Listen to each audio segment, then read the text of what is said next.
नमस्कार। हामी Sikkim democratic front party गहिरो दुःख, चिन्ता अनि आपत्ति जनाउँछौं। जुन national institute of mountaineering and adventure स्पोर्ट्सद्वारा 18 मई 2025 सिक्किमको धार्मिक अनि पवित्र पर्वत कञ्चनजङ्घामाथि चढाई गरेको घटनाबाट सम्पूर्ण सिक्किमवासी र विशेष गरी भुटिया लेप्चा समुदायको धार्मिक भावना गम्भीर रूपमा चोट पुर्याएको छ। कञ्चनजङ्घा हाम्रो लागि कुनै सामान्य हिमाल होइन। यो भुटिया लेप्चा समुदायको मात्र नभएर सम्पूर्ण सिक्किमवासीको आस्था र संस्कृतिको प्रतीक हो।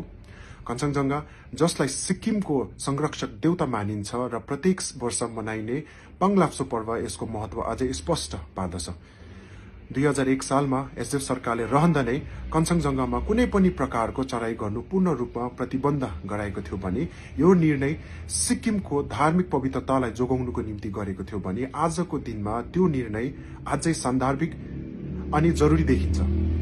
तर अहिले वर्तमान सरकारको लापरवाही र चुप्पीले गर्दा यस्तो गम्भीर धार्मिक आस्थामाथिको प्रहर हुन पुग्यो कि वर्तमान सरकारलाई सिक्किमको र विशेष गरी भुटिया लेप्चा समुदायको संस्कृति र आस्थाको कुनै अर्थ छैन। किन सरकार यस्तो संवेदनशील विषयमा आवाज उठाएन?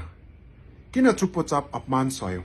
छिमेकी देश चीन यानि कि चाइनाले पनि कैलाश पर्वतको पवित्रतालाई सम्मान गर्दै सुरक्षाको निम्ति त्यहाँ कुनै प्रकारको चढाई गर्नु पूर्ण रूपमा प्रतिबन्ध गरेको छ भने हाम्रो सरकार चाहिँ आफ्नै पवित्र पर्वतमा चढाई भएको विषयमा आफ्नै पवित्र पर्वतको अपमान हुँदा समेत मौन छ।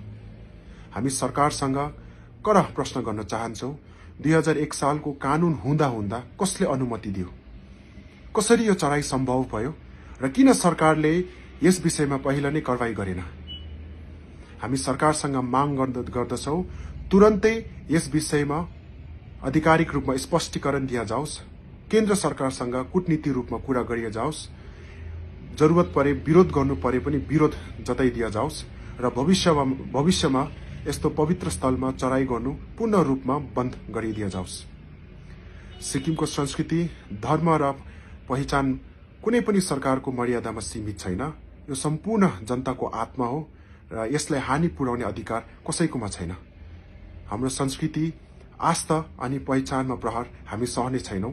एसडिएफ पार्टी सधैँ सिक्किमको संस्कृति, धर्म र पहिचानको रक्षाको निम्ति उभिँदै आएको छ भने भविष्यमा पनि उभिनेछ। धन्यवाद।